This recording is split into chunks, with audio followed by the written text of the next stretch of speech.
எலெக்ஷனில் A and B அப்படிங்கிற 2 candidates வந்து போட்டி போடுறாங்க. அதில் ஏ கேண்டிடேட் வந்து 55% ஆஃப் votes வாங்கியிருக்காரு. அந்த எலெக்ஷனில் மொத்தமாக போடப்பட்ட வாக்குகள் 1500. அதில் 20% ஆஃப் வாக்குகள் வந்து இன்வேலிட்.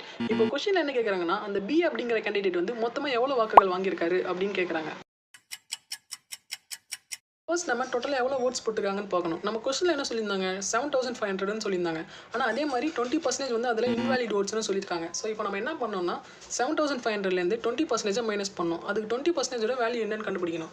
20% வேல்யூ வந்து 1500. ஸோ 7500லேருந்து 1500 மைனஸ் பண்ணால் நமக்கு கிடைக்கிற ஆன்சர் 6000. ஸோ டோட்டலாக போடப்பட்ட ஓட்ஸ் வந்து 6000. நம்ம கொஸ்டினில் என்ன சொன்னாங்க, ஏ கேண்டிடேட் வந்து 55% ஆஃப் votes வாங்கியிருக்காருன்னு சொன்னாங்க. அப்போ பி கேண்டிடேட் எவ்வளோ வாங்கியிருப்பாரு, ஆப்வியஸாக 45% வாங்கியிருப்பாரு.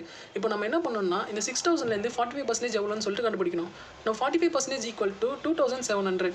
ஸோ பி கேண்டிடேட் வந்து மொத்தமாக வாங்கின ஓட்ஸ் வந்து 2700. இந்த மாதிரி மோர் இன்ட்ரெஸ்டிங்கான வீடியோஸ் பார்க்கறதுக்கு நம்ம சேனலை மறக்காமல் சப்ஸ்கிரைப் பண்ணிக்கோங்க.